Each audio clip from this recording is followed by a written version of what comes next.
How are you? Now, let's talk on these random questions, random concerns and issues that you might be having. The first concern that I want to discuss here is regarding the worries on your case number. This is the DV lottery where I have seen a lot of worries, and people are worried of their chances of getting an interview because of their case numbers. And it's because it is one of the DV lotteries that have very high number of selectees. And I've seen a lot of people in the comment, and they are asking of their chances because of their case numbers. Like, for example, I had one with AF 98,000 asking whether they have any hope of getting an interview. Someone else has 50,000 and comes from that country whose embassy in the last DV Lottery 2023 performed weakly. They did not meet the target, and therefore majority of the selectees in that country ended up losing the opportunities. Now, all these questions, let me answer them like this: that the fact is, if you have very high case numbers, then it is highly possible that you might not be scheduled for an interview. If you have low case numbers, then definitely you might get this chance. And why am I saying so? Remember, in an earlier video, I demonstrated to you what I usually do, I myself, to determine the level of your case number. And I told you, you just consider your region. If you come from EU or AS or AF, whichever region, you just take the lowest case number you've had of, and you take the highest number that there is in that region and get the difference.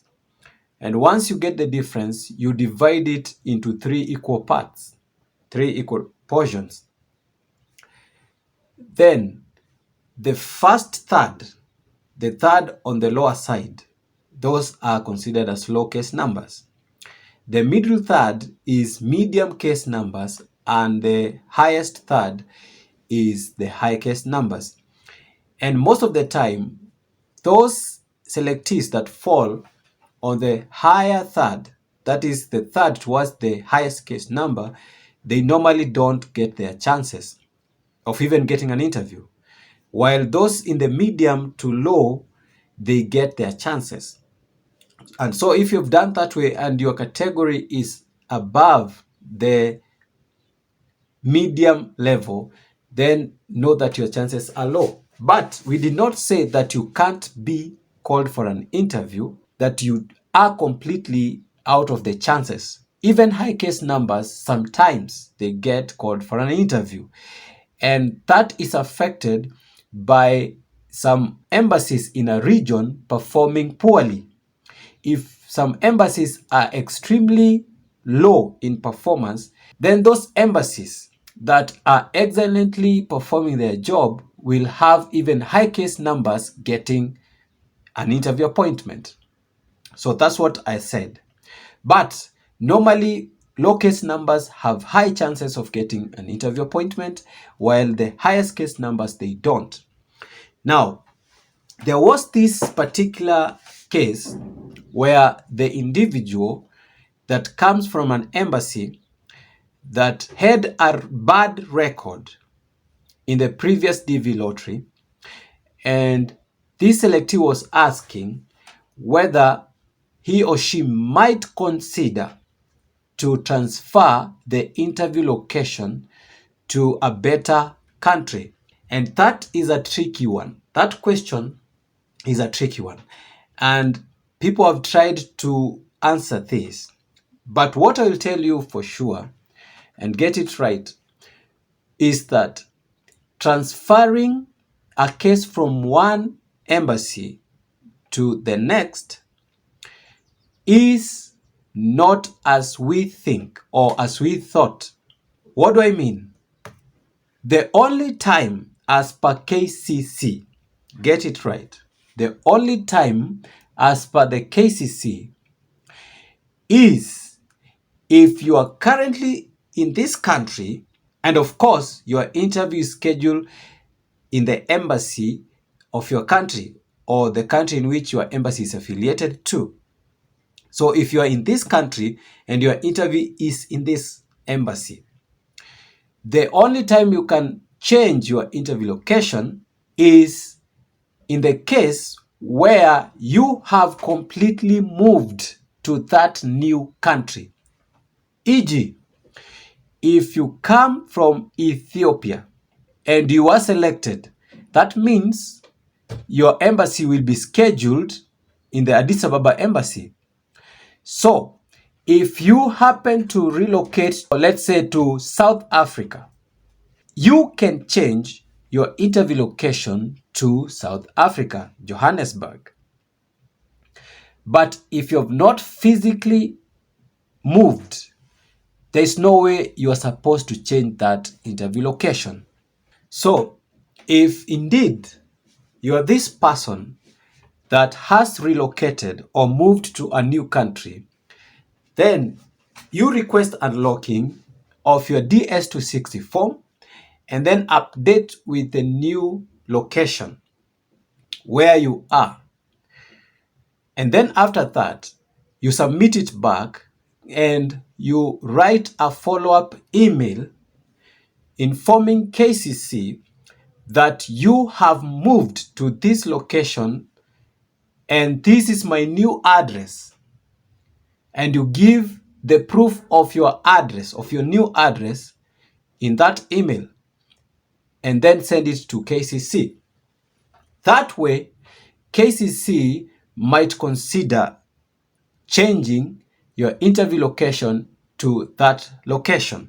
But you have to prove it. And if you send the first time and they don't do it, send a follow-up message until they take note of the changes. So that is the only time that they can change it comfortably. Normally, it is not an easy process. You need to send the first email and check whether they have noted. If they have not noted the changes, then you need to send a follow-up email. I hope that is clear. Now, let's come back to this concern. Can you change it based on considering the performance of your embassy? By that explanation, it is not based on that. You cannot just decide that my embassy is performing poorly, then I need to change it. It will be a tough process. We have seen some of them happening. Some people have tried it and they have succeeded. They have succeeded. I don't know how, but normally it does not happen that way. Finally, you need to understand this, that we are in December, as I'm shooting this video, December 2023. It is still very early for us to judge the performance of a certain embassy. You cannot base your judgment on the past performances. No, you can't, because one embassy might be low in performance in this DV lottery, but the following DV lottery, they perform excellently well. So don't judge it because we don't have enough information of how they are performing. We've not seen how many cases they have interviewed per month. We've not seen how they are progressing. So it is very early to make judgment. You might try to jump from your embassy to the next, then you find out that your embassy was even better than that embassy that you are trying to shift to. So we are still very early in the fiscal year 2024. Only until January can we get the very first information from the CARC website that might help us to know from the past months how were the embassies doing. But as at this moment, it's very early. Not until around mid of this year, the fiscal year 2024, can we tell the performance correctly. So we need to be patient and wait. Therefore, this just needs patience and waiting. There is nothing we can do, only patience and waiting. If you are a keen follower of this channel, you will have realized that in some earlier video, I gave you of a very interesting scenario of a Somali winner who had his interview scheduled for Nairobi. He then successfully transferred the interview location to Djibouti. And then afterward, he came into contact with my channel. And after consultation, he changed the interview venue from Djibouti to Dar es Salaam, Tanzania. And that's how his case was scheduled for an interview first. Yes, it is I who advised him to change it to the Dar es Salaam embassy, and he successfully did it. So that is just a rare case that have successfully transferred interview from one embassy to the other without literally moving to that country. But that rarely happens. So thank you so much for sticking around and getting this information. Please don't forget to subscribe and put the notification on. That is important, the notification bell on. Like the video, share it with your friends, and let's meet in the next video.